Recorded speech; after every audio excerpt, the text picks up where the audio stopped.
بسم اللہ الرحمن الرحیم۔ ناظرین، آج کے ہمارے موضوعات میں ایک تو جنرل باجوہ کے انکشافات ہیں جو انہوں نے بالواسطہ ظاہر کروائے ہیں، اور اس میں کچھ ان کی باتوں پر تبصرہ ہے اور ان سے متعلق کچھ مزید باتوں کا بھی انکشاف ہوا ہے۔ دوسری، عمران خان نے اب پرویز الہی کے ایشو کے تعاون سے مایوس ہو کر جو ایک تحریک الیکشن کراؤ ملک بچاؤ شروع کی ہے، اس کا کیا انجام ہونے والا، اور پھر یہ ہے کہ کس طرح اس سے عمران خان کی انتہائی درجے کی مایوسی ظاہر ہو رہی ہے کہ ہر طرف سے دروازے بند ہونے کے بعد اس نے اپنے رہنماؤں کی ڈیوٹی لگائی ہے کہ وہ مختلف شہروں میں مختلف تاریخوں میں مظاہرے کریں۔ ان کا کیا نتیجہ نکل سکتا ہے؟ پرویز الہی صاحب کا ماجرا اب کیا ہونے والا ہے؟ پرویز الہی کے سامنے کون سے آپشن ہیں؟ اور خاص طور پر ان امکانات کے بعد جس کی اطلاع پی ٹی آئی کی طرف سے مل رہی ہے کہ پی ٹی آئی کے لوگ یا پی ٹی آئی بطور جماعت پرویز الہی کی حمایت واپس لے لے گی، جس کے بعد پرویز الہی کی کرسی گر جائے گی۔ اور پھر آخر میں ایک بہت دلچسپ جو صورتحال پی ٹی آئی کے اندر پیدا ہو رہی ہے کہ پی ٹی آئی پر اب کون قیادت کرے گا، اور اس سلسلے میں ایک بڑی دلچسپ اطلاع یہ آئی ہے کہ بعض لوگ پی ٹی آئی کے اندر سے بھی اور پی ٹی آئی کے باہر سے بھی یہ کوشش کر رہے ہیں کہ پرویز الہی کو پی ٹی آئی میں شامل کر کے پی ٹی آئی کا صدر بنا دیا جائے عمران خان کی نااہلی کے بعد، تاکہ یہ پارٹی منظم رہے، کیونکہ ان لوگوں کا خیال ہے کہ اس وقت پی ٹی آئی میں کوئی ایسی شخصیت نہیں ہے جو پی ٹی آئی کو متحد رکھ سکے، شاہ محمود قریشی اور پرویز خٹک سمیت۔ تو یہ اس میں بھی بڑی دلچسپ معلومات ہیں۔ تو سر پھر یہ باجوہ صاحب کے انکشافات ہیں جو انہوں نے مشہور ٹی وی صحافی منصور علی خان کو ایک انٹرویو میں کیے ہیں، اور بظاہر یہی لگتا ہے کہ یہ انٹرویو باجوہ صاحب نے خود دیا ہے، لیکن بوجوہ وہ سامنے آنے کے بجائے یہ انٹرویو اس طریقے سے نشر کرایا گیا ہے کہ جیسے باجوہ صاحب کے ذرائع نے بات چیت کی ہے۔ بہرحال اس میں ایک تو خیر بڑا دلچسپ کمنٹ ہے کہ عمران خان مکار، دھوکے باز، جھوٹا اور ناقابل اعتماد اور احسان فراموش آدمی، یہ باجوہ صاحب کے ارشادات ہیں عمران خان کے بارے میں۔ اور ناظرین، شاید آپ کو یاد ہو کہ بالکل یہی یا ان سے ملتے جلتے ریمارکس روس کے صدر پیوٹن نے اور ترکی کے صدر طیب اردوغان نے شہباز شریف سے ملاقاتوں میں بھی دیے تھے کہ یہ آدمی جھوٹا بھی ہے اور اس پر اعتماد نہیں کیا جا سکتا، اور یہی احساسات سعودی عرب کے بھی ہیں، یعنی پاکستان کے جو تین بلکہ چائنا کے جو لیڈر ہیں وہ بھی عمران خان کے بارے میں اسی طرح کے جذبات رکھتے ہیں، یعنی تین دوست ملک سعودی عرب، ترکی اور چین، اور چوتھا روس، جس سے ہمارے تعلقات اب شاید کچھ بہتری کی طرف چلے جائیں، ان کی یہ رائے عمران خان کے بارے میں، اور اس میں کوئی شبہ ہی نہیں ہے۔ جیسے باجوہ صاحب نے انکشافات تو بہت کیے ہیں، لیکن میں ان سب پر نہیں، صرف دو تین پر تبصرہ کرنا چاہتا ہوں۔ مثلاً یہ کہ عمران خان نے جب وزیر اعظم کا عہدہ سنبھالا تو یہ باجوہ صاحب کو مائی باس کہہ کر بلاتا تھا۔ اب اس میں دو باتیں جو ہیں جو اس کے خلاف جاتی ہیں، وہ یہ کہ ایک تو باجوہ عمران خان سے کوئی 12-13 سال چھوٹا ہے، اپنے سے 12-13 سال چھوٹی عمر کے آدمی کو باس کہنا، اور حقیقی معنوں میں باس یہ نہیں کہ جس طرح وہ دو دوست ایک دوسرے سے بے تکلف ہوتے ہیں تو ایک دوسرے کو وہ باس کہہ کر بلاتے ہیں، بلکہ باجوہ کو یہ احساس دلانا تھا کہ میں آپ کا تابع فرمان ہوں، آپ کا احسان مند ہوں، اور جو بھی ہوں آپ کی وجہ سے ہوں۔ تو دوسری اس میں خرابی یہ تھی کہ ملک کا سربراہ ایک تو آئینی سربراہ ہوتا ہے، لیکن ملک کا جو انتظامی سربراہ ہے جس کو گورنمنٹ کہتے ہیں وہ تو وزیر اعظم ہوتا ہے، اور آرمی چیف سربراہ نہیں ہوتا، اس کے ماتحت ہوتا ہے۔ تو اس کو اپنے نہ منصب کا پاس رہا اور نہ عمر کا پاس رہا۔ بہرحال باجوہ نے اس کو ٹوکا اور کہا کہ میں تمہارا باس نہیں ہو سکتا، ٹیکنیکلی تم میرے باس ہو۔ تو عمران خان نے کہا اچھا باس نہیں کہتا، لیکن ہم دونوں پارٹنر ہیں۔ یہ بات عمران خان کی سچ تھی، یہ کوئی گورنمنٹ نہیں تھا، نہ کوئی یہ سرکار کا چلانے کا بندوبست تھا، یہ باجوہ، عمران اور فیض تینوں پارٹنر تھے، اگرچہ عمران خان نے سب سے زیادہ حصہ وصول کیا کیونکہ اس کا پورا ایک فرلا گوگی کا نیٹ ورک تھا، اور وہ بہت بڑا نیٹ ورک تھا اس کے ذریعے سے، اور پھر اس کے علاوہ اس کی 6-7 اے ٹی ایم مشینیں اور تھی جن کو اس نے لوٹ مار کا کھلا موقع دیا اور پورا لائسنس دیا کہ جتنی چاہے لوٹ مار کرو۔ ان میں رزاق داؤد بھی تھا، ان میں اعظم سواتی بھی تھا، ان میں زلفی بخاری بھی تھا، اس میں وہ جو دباؤ والا تھا کیا نام تھا اس کا، وہ بھی تھا، اسی طرح اور بھی بہت سارے کئی لوگ تھے، 6-7 لوگ تھے اس کی کابینہ میں جو اس کی جو کرپشن کرتے تھے اور اس کو عمران خان کو اس کا حصہ پورا ادا کرتے تھے۔ وہ جو کیانی نام کا وزیر تھا۔ اچھا، چوتھا ایک انکشاف انہوں نے کیا کہ یہ فوج نے جب اپنا رویہ بدلا تو اس وقت جب اجلاس ہوا تو اس میں 26 کمانڈر تھے، اور ظاہر کور کمانڈر بھی تھے اور کوئی دوسرے فارمیشن کمانڈر کہہ لیں، 26 سینئر موسٹ فوج کے آدمی تھے، جن میں 6 آدمی عمران خان کے حامی تھے، جبکہ 20 کا کہنا تھا کہ عمران خان نے ملک کو نقصان پہنچا دیا ہے،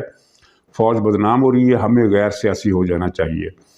تو اس پر تبصرہ کرنے کی ضرورت نہیں، میں صرف یہ بتانا چاہتا ہوں کہ ان 6 میں سے ایک تو خود باجوہ صاحب تھے، دوسرے فیض صاحب تھے، تیسرے صاحب ابھی تک موجود ہے، تو یعنی گویا کہ ان 6 میں سے اب صرف ایک آدمی موجود ہے، باقی سارے آدمی جو ہے وہ نئی سوچ کے ہیں، اور یہ نئی سوچ اور یہ انکشاف ہمارے اس نظریے کی یا اس اطلاع کی تصدیق کرتا ہے کہ باجوہ نہیں بدلا تھا، فوج بدل گئی تھی۔ جب فوج کے اندر احساس بدلا، احساس پیدا ہوا کہ یہ عمران خان تو ملک کو ڈبو دے گا، اب زیادہ وقت نہیں رہا، اگر اس کا ساتھ ہم نے نہیں چھوڑا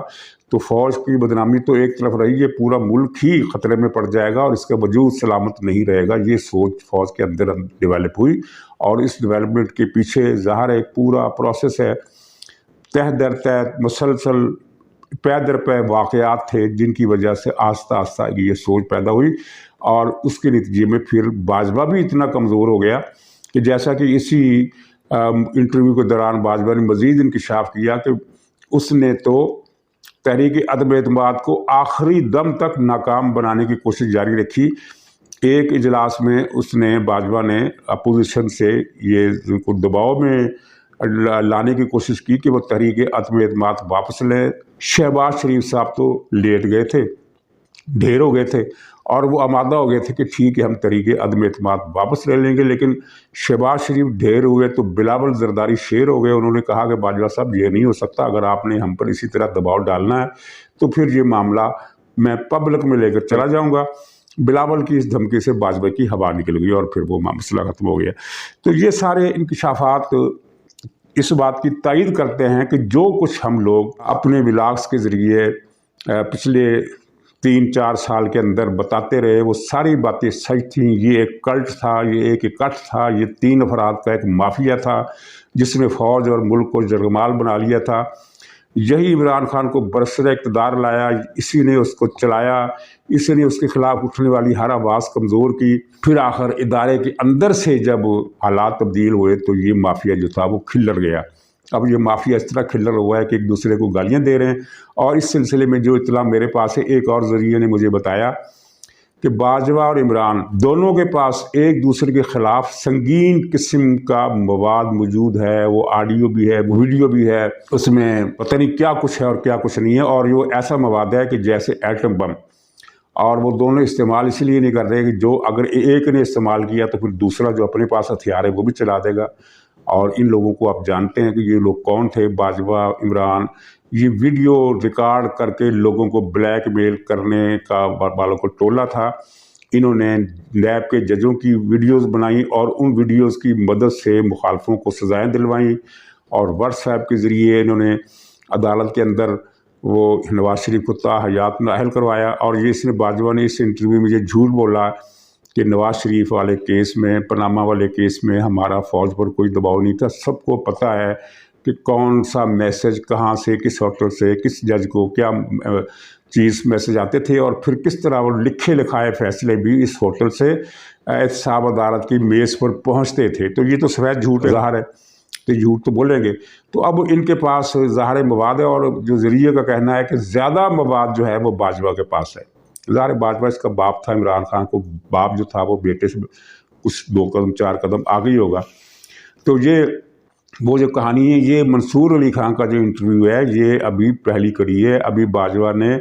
کئی اور ذرائع سے بھی چیزیں سامنے لانی ہیں، اور عین ممکن ہے کہ وہ کچھ ثبوت بھی کسی میڈیا پرسن کو جس کو وہ مناسب سمجھتا ہے، جس پر اس سے زیادہ اعتماد ہوگا، وہ کچھ ثبوت بھی عمران خان کے خلاف میڈیا میں نشر کرائے گا۔ خود وہ بول نہیں سکتا سیاست کے موضوع پر، کیونکہ فوجی افسر جب ریٹائر ہوتا ہے تو وہ ایک خاص مدت کے لیے سیاست میں حصہ بھی نہیں لے سکتا، اس طرح کے انٹرویوز بھی نہیں دے سکتا، تو وہ اسی طرح کے بالواسطہ انٹرویوز کا سلسلہ چلتا رہے گا۔ ناظرین، اب دوسرا موضوع ہے عمران خان کی کال۔ اس میں آپ نے دیکھ لیا کہ وہ شخص عمران خان اور وہ جو پارٹی اس کی پی ٹی آئی چند دن پہلے تک یہ تاریخیں دے رہی تھی کہ ہم نے چند دنوں میں اسمبلی توڑ دینی ہے، اس کے بعد الیکشن ہو جانے ہیں، اس کے بعد یہ ہو جانا ہے، اس کے بعد وہ ہو جانا ہے، یہ حکومت ختم ہو جائے گی۔ وہ اب پرویز الہی نے جو جوابی داؤ کھیلا، اور کہا جاتا ہے کہ اس کے پیچھے بھی کچھ لوگ ہیں، اور میں تو اس بارے میں زیادہ اسپیسیفک نہیں ہونا چاہتا، لیکن اطلاعات یہ ہیں کہ فوج نہیں لیکن قومی سلامتی کا ایک اور ادارہ جو ملک میں استحکام کی صورتحال پر نظر رکھنے کا ذمہ دار ہے، اس نے بھی کچھ پیغامات دیے، اور کچھ پرویز الہی کی اپنی غرض بھی ہوگی، اپنا لالچ بھی ہوگا، اپنا مفاد بھی ہوگا۔ ظاہر ہے کہ اگر وہ اسمبلی توڑ دیتا ہے تو پرویز الہی کی سیاست صفر ہو کر رہ جاتی ہے، کیونکہ اس کو آئندہ عمران خان نے تو ٹکٹ نہیں دینا، یہ بھی اس کی مجبوری تھی۔ چنانچہ اگر کسی نے اسے مشورہ دیا تو وہ بھی پرویز الہی کے فائدے میں جاتا ہے کہ تم نے اسمبلی نہیں توڑنی، اور پرویز الہی ڈٹ گیا، اور اسمبلی نہ توڑنے کے بعد جو عمران خان کی حالت ہوئی آپ دیکھ لیں۔ پہلے تو 2-3 دن اس کو یقین ہی نہیں آیا کہ میرے ساتھ ہو کیا گیا ہے، پھر اسے یہ بات سمجھ میں نہیں آئی کہ میں نے اب کرنا کیا ہے۔ اس نے ایک طرف تو اعجاز چودھری جیسے وہ یعنی 4th 5ویں 6ٹھی کلاس کے جو 6ٹھے درجے کے جو سیاستدان ہوتے ہیں ان کو آگے کیا، یعنی اندازہ کریں کہ سینئر قیادت میں کسی نے عمران خان کی بات نہیں مانی۔ عمران خان نے ان سے کہا تھا کہ پرویز الہی کے خلاف بیان بازی کرو تاکہ اسے نفسیاتی دباؤ میں لایا جا سکے۔ تو نہ تو اسد عمر نے بیان دیا، نہ پرویز خٹک نے بیان دیا، نہ فواد چودھری نے بیان دیا، نہ کسی اور نے بیان دیا تو کس نے دیا؟ اعجاز چودھری نے، جس کو اس کے محلے میں بھی کوئی نہیں جانتا۔ اس نے بہرحال بیان یہ دیا کہ پرویز الہی تو اس کا تو بیانیہ ہمارے بیانیے کے خلاف جا رہا ہے، یہ تو پی ٹی آئی کو نقصان پہنچا رہا ہے، اور یہ اس نے یعنی محسن کشی کی ہے، اور یہ تو دوسروں سے ہدایات لیتا ہے، یہ اسٹیبلشمنٹ کا بندہ ہے۔ 6-7 الزامات اس نے پرویز الہی پر اکٹھے ہی لگا دیے، اور پرویز الہی کے ترجمان نے پھر جو بھی فٹنگ جواب دیا، اس نے کہا کہ اعجاز چودھری کو تو سینیٹر ہی ہم نے بنوایا تھا، یہ تو سینیٹر بن ہی نہیں سکتا تھا، اور اب یہ احسان فراموشی کر رہا ہے۔ یہ تو اس کی مایوسی اور عمران خان کی ناکامی کہ پرویز الہی کو جواب دینے کے لیے پی ٹی آئی کے کوئی لیڈر عمران خان کی بات ماننے کے لیے تیار نہیں ہے۔ ایک تو یہ ہوا، دوسرا پھر اس نے مایوس ہو کر کہ اب کیا کرے، تو پارٹی کے لیڈروں کی ڈیوٹیاں لگا دی ہیں کہ تم نے ہر شہر میں ہر روز کے حساب سے، کہ آج لاہور میں، کل کراچی میں، پرسوں میاں والی میں، ترسوں پنڈی میں، اس طرح کے حساب سے انہوں نے شیڈول جاری کیے۔ میں نے تو اسے دیکھا بھی نہیں، لیکن یہ پتہ یہ چلا ہے کہ مختلف شہروں میں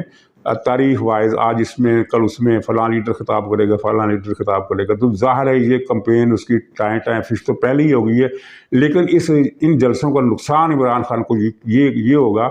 کہ ان جلسوں میں کارکنوں کی اور عوام کی شرکت نہ ہونے کے برابر ہوگی، اور جب یہ تصویریں چھپیں گی کہ 50 لوگ، 25 لوگ، 20 لوگ مظاہرہ کر رہے ہیں فلانے سینیٹر کی صدارت میں، فلانے لیڈر کی قیادت میں، تو اس کا کیا امپریشن جائے گا؟ یہی کہ عمران خان کا دھواں جو ہے وہ نکل چکا ہے، اور یہ حقیقت بھی ہے۔ یہ 25 مئی کے لانگ مارچ کے بعد، وہ جس میں انہوں نے درختوں کو آگ لگائی تھی اور پھر اگلے دن چھوڑ کر بھاگ گیا تھا 6 دن کا ٹائم دے کر، یہ تمام انٹیلیجنس اور سیاسی سروے کرنے والے اداروں کی رپورٹ ہے کہ 25 مئی سے آن ورڈ جون، جولائی، اگست، ستمبر، اکتوبر، نومبر، ان 6 مہینوں میں، 7 مہینوں میں عمران خان کی مقبولیت میں مسلسل اور بتدریج کمی آئی ہے۔ یہ نہیں کہ یہ ایک ہی واقعے کی وجہ سے مقبولیت میں کمی آئی کہ لانگ مارچ اس کا ناکام ہو گیا اور لوگوں نے کہا کہ یہ تو بڑے بڑے دعوے کرتا تھا، بڑکے مارتا تھا، کچھ بھی نہیں کر سکا۔ نہیں، بہت سارے واقعات ہوئے آپ کے سامنے ہیں کہ جن میں تازہ ترین واقعات، پھر وہ سائفر کا بیانیہ واپس لینے والا، اسٹیبلشمنٹ کو بری قرار دینے والا، پھر وہ عاصم منیر کے مسئلے پر جس طرح یہ اکڑ گیا، چٹان بن گیا کہ میں تو یہ تقرری نہیں ہونے دوں گا، اور لیکن پھر کیا ہوا؟ پھر وہ بارے سے ایسی ہوا نکلی کہ عمران خان کہیں نظر ہی نہیں آیا۔ یعنی وہ عمران خان جس نے یہ کہا تھا کہ میں یہ تقرری کسی قیمت پر نہیں دوں گا، آپ کو الفاظ یاد ہوں گے، وہ پھر 26 نومبر کی شام کی رات اسلام آباد میں اس نے جلسہ کیا، اور اس ایشو کا ذکر ہی نہیں کیا، بلکہ یہ کہا کہ ہم انتخابات کے لیے اب اسمبلیوں سے استعفے دیں گے، ہمارے پاس کوئی چارہ نہیں ہے۔ اب وہاں سے بھی پسپائی۔ تو یہ سارے جو واقعات تھے ترتیب وار، انہوں نے اپنا اثر مرتب کیا، اور ایسے واقعات جو ہوتے ہیں وہ اپنا اثر مرتب کیے بغیر نہیں رہتے۔ چنانچہ یہ اس کو ایک ناکامی کی وہ سل اٹھا کر اپنے سینے پر لے آیا، اور اب یہ آخری چارہ کار ہے کہ یہ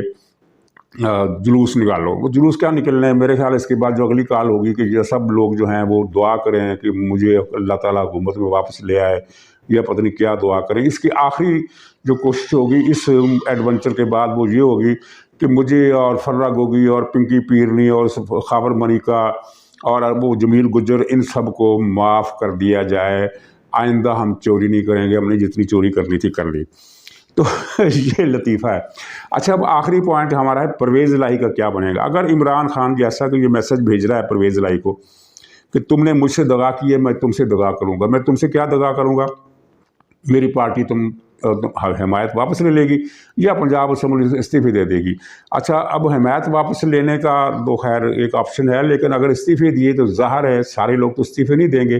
اکثریت پی ٹی آئی کی استعفے نہیں دے گی۔ لیکن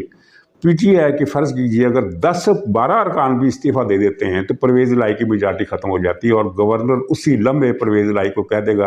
اعتماد کا ووٹ لو، نتیجہ یہ کہ اس کی کرسی ختم۔ پھر پرویز الہی کیا کرے گا؟ پھر تو یہ نہ پی ٹی آئی سے اتحاد کرنے جوگا رہے گا، نہ ہی اس کو مسلم لیگ نون اور شہباز شریف کی بات نہیں میں کر رہا، شہباز شریف تو نواز شریف کے ہر مخالف کو سینے سے لگانے کے لیے ہمیشہ تیار رہتے ہیں، یہ ان کی وسیع اور غلبی ہے، وسیع و ظرفی ہے۔ تو لیکن نواز شریف پرویز الہی کو قبول نہیں کریں گے، عمران خان کا راستہ بھی بند، تو پھر تیسری کانسیکیوٹ ہے پیپلز پارٹی بھی پرویز الہی کو اس مرتبہ نہیں لے گی۔ بظاہر اس کا مطلب یہ ہے کہ پرویز الہی کا دور بھی ختم ہونے والا ہے، لیکن کچھ نئی صورتحال بھی ڈیولپ ہو رہی ہے، کچھ نئے قسم کے فتنے کہہ لیں یا کوششیں کہہ لیں، ان میں P T I focal point ہے۔ ایک یہ ہے کہ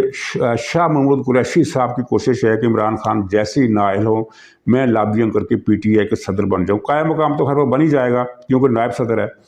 لیکن یعنی کوئی لابیئنگ ایسے کروں کہ میں الیکٹڈ صدر بن جاؤں پارٹی کو اور پارٹی میرے ہاتھ میں آ جائے۔ ظاہر ہے عمران خان پھر اس کے بعد مجبور ہوگا،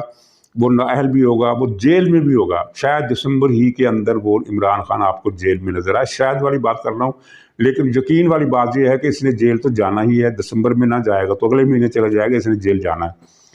تو پھر وہ بیچارہ کیا کرے گا؟ ظاہر ہے وہ شاہ محمود قریشی کو بھی ڈس اون تو نہیں کر سکتا، جس طرح الطاف بھائی نے لندن میں بیٹھ کر فاروق ستار بھائی کو اپنا قائم مقام بنا دیا تھا، پھر وہ بعد میں وہ بھی ملبہ صاف ہو گیا، اسی طرح کی کوشش ہوگی۔ تو یہ شاہ محمود قریشی کا خیال یہ ہے کہ جب میں پی ٹی آئی کے ہیڈ بنوں گا تو اپنے بندے قومی اسمبلی میں لے آؤں گا، عمران خان کے نام پر ووٹ تو کچھ نہ کچھ پڑ ہی جائے گا۔ ایک طرف یہ کوشش ہو رہی ہے، دوسری طرف ہو رہی ہے کہ پی ٹی آئی ایک متبادل پی ٹی آئی بنائی جائے جو یہ دعویٰ کرے گی کہ حقیقی منشور اور اصل ایجنڈے والی پی ٹی آئی ہم ہیں، اور اس سلسلے میں اس پر کام شروع کر دیا گیا ہے۔ اس میں پارٹی کے صدر ہوں گے علیم خان، اور اس میں جو لوگ پارٹی چھوڑ کر چلے گئے وہ بھی شامل ہوں گے، اور کچھ جو لوگ اس وقت پی ٹی آئی میں موجود ہیں وہ بھی اس نئی پارٹی میں شامل ہو جائیں گے۔ تیسری کوشش جس کا میں نے تذکرہ شروع میں کیا کہ پی ٹی آئی کے اندر کے لوگ یہ سمجھتے ہیں کہ شاہ محمود قریشی آیا تو فلاں گروپ نکل جائے گا، پرویز خٹک کو صدر بنایا تو فلاں گروپ نکل جائے گا، اور تو کوئی صدر کے قابل ہے ہی نہیں۔ عارف علوی بھی وفاداروں کی لسٹ سے خارج ہو گئے، انہوں نے حال ہی میں عمران خان سے اختلاف کر دیا ٹیلی فون کالز میں، اس نے کہا کہ تم جو بیانیہ لے کر چل رہے ہو میں اس کے ساتھ نہیں چل سکتا، تو وہ بھی رد و مغضوب قرار پایا۔ تو پی ٹی آئی میں اب ظاہر ہے فواد چودھری تو صدر نہیں بن سکتا نا، یا شاہ محمود قریشی بنے گا یا پرویز خٹک بنے گا، ان کے علاوہ کوئی تیسرا لیڈر ہے ہی نہیں کہ جو پارٹی کو سنبھال سکے۔ تو ان دونوں میں ظاہر ہے پھر اگر یہ بنے تو دو الگ الگ دھڑے ہو جائیں گے، پارٹی متحد نہیں رہے گی۔ تو چنانچہ پرویز خٹک کے کیمپ میں سے بھی کچھ لوگ اور کچھ لوگ شاہ محمود قریشی کے کیمپ سے بھی، اگرچہ ان کی گنتی شاہ محمود قریشی والے کیمپ والوں کی گنتی کم ہے، اور کچھ لوگ جو ان دونوں کے کیمپ میں نہیں الگ ہے، ان کی کوشش ہے کہ کسی طرح پرویز الہی اور مونس الہی دونوں کو پی ٹی آئی میں شامل کر کے عمران اپنے قائم مقام یا منتخب صدر عمران خان کے بعد کہ رہبر تو ہمارا عمران خان ہی رہے گا، لیکن صدر جو ہے وہ پرویز الہی بن جائے اور مونس الہی۔ ان کا موقف یہ ہے، ان لوگوں کی دلیل یہ ہے کہ پرویز الہی عوامی سپورٹ سے محروم ایک آدمی ہے، لیکن اس کا سیاست میں تجربہ ہے، یہ جوڑ توڑ جانتا ہے، یہ پارٹی کو متحد رکھنے کا گر بھی جانتا ہے، یہ اگلوں سے مراد یعنی جو اونچے لوگ ہوتے ہیں جن کے ہاتھ میں باغ ڈور ہوتی ہے ان سے اس کے روابط بھی ہیں، یہ ان سے مذاکرات بھی کر سکتا ہے، کوئی نہ کوئی ان سے کنسیشن بھی لے کر دلوا سکتا ہے۔ یعنی 6 7 8 خوبیاں ان لوگوں نے پرویز الہی کے اندر ڈھونڈ نکالی ہیں، اور اس وقت یہ بات مضحکہ خیز نظر آتی ہے، لیکن یہ ناممکنات میں سے نہیں ہے، کیونکہ آپ دیکھیں کہ پرویز الہی کے لیے دروازے پیپلز پارٹی میں بھی بند، مسلم لیگ نون میں بھی بند، تو پھر یہ کہاں جائے گا؟ اور اس میں پھر سوچنے کی بات یہ ہے کہ کیا عمران خان اس کی چیئرمین شپ قبول کر لے گا، جبکہ اس نے تازہ عمران خان کو ڈسا ہے؟ تو اس کا جواب یہ ہے کہ عمران خان کی مجبوری اور پالیسی یہی ہے کہ وقت پڑے تو گدھے کو بھی باپ بنا لو، جیسا کہ اس نے شیخ رشید کو بنایا، جس کو یہ کہا کرتا تھا کہ یہ تو میں تو اس کو چپڑاسی بھی نہیں رکھ سکتا۔ فواد چودھری جس نے ٹی وی پر بیٹھ کر کہا تھا کہ تم ایسے ہو اور تم ویسے ہو، تم تو کسی گنتی بھی نہیں ہو، اور بڑی گھٹیا قسم کی گفتگو اس نے کی تھی، ٹیریان کا ذکر بھی کیا تھا، شیخ رشید نے بھی ٹیریان کا ذکر کیا تھا۔ تو ان دونوں کو اس نے لیا، اور ان سب لوگوں کو لیا جو اس کو گالی دیتے تھے، اور ان میں پرویز الہی بھی شامل تھا، جس کو یہ پنجاب کا سب سے بڑا ڈکیت کہتا تھا، اور مونس الہی کو بھی لیا، جس کے بارے میں اس کا کہنا تھا کہ میں تو اس مردود کی شکل بھی دیکھنا نہیں چاہتا، یہ اتنا بڑا گھٹیا چور اور ڈکیت ہے۔ چور اور ڈکیت تو خیر عمران خان خود بھی ہے، لیکن چور اور ڈکیت آپس میں لڑ بھی تو پڑتے ہیں، ان میں بھی کاروباری مسابقت ہوتی ہے۔ تو مونس الہی کے بارے میں یہ کہاں اب اس کو اپنے ساتھ بٹھائے پھرتا ہے۔ تو یہ آدمی اس سے کچھ غیر متوقع نہیں کہ اگر یہ پرویز الہی کو اون کر لے، فی الوقت تو بہرحال وہ پرویز الہی اس کے قہر و غضب کی شان پر ہے، اس کو گالیاں بھی بک رہا ہے، اس کے خلاف بیانات دینے کو بھی کہہ رہا ہے، سب کچھ کہہ رہا ہے، اور سب کو پتہ ہے پرویز الہی نے جس طرح عمران خان کا کہ قدموں تلے سے زمین نکال لی ہے، کھینچ لی ہے۔ تو اس کے بعد فی الحال تو یہ لگتا ہے کہ یہ شاید مشکل ہے، لیکن آنے والے دنوں میں یہ ناممکن نہیں ہے۔ میں یہ نہیں کہہ رہا کہ یہی ہوگا، میں نے 3 4 آپشن بتا دیے ہیں جن پر الگ الگ طریقوں سے الگ الگ لابیاں کام کر رہی ہیں۔ یہ طے ہے کہ پی ٹی آئی بہرحال ایک نہیں رہے گی، پی ٹی آئی کی 2 3 یا گروپ بن جائیں گے، یا 2 3 پی ٹی آئیز بن جائیں گے۔ مثلا جو علیم خان کا جو پارٹی بنا رہا ہے وہ تو ڈیفینیٹ ہے، اس نے تو بننا ہی بننا ہے۔ تو اب اس میں دیکھیں گے کہ جو اس وقت لوگ علیم خان کے ساتھ ہیں، پی ٹی آئی سے الگ ہیں، نکل گئے ہیں، وہ تو شامل ہوں گے، لیکن پی ٹی آئی جو لوگ اس وقت پی ٹی آئی کے اندر ہیں ان میں سے کون کون علیم خان کے ساتھ آتا ہے۔ تو ناظرین یہ ہے منظرنامہ، آگے کے حالات اس حوالے سے دلچسپ ہونے والے ہیں، اور جب عمران خان جیل جائے گا تو یہ بات میری یاد رکھ لیجئے گا، نوٹ کر لیجئے گا، اس کے نتیجے میں ملک میں کوئی بحران نہیں آئے گا۔ ناظرین اجازت دیجیے، انشاءاللہ اگلے بلاگ میں پھر ملاقات ہوگی، تب تک کے لیے خدا حافظ۔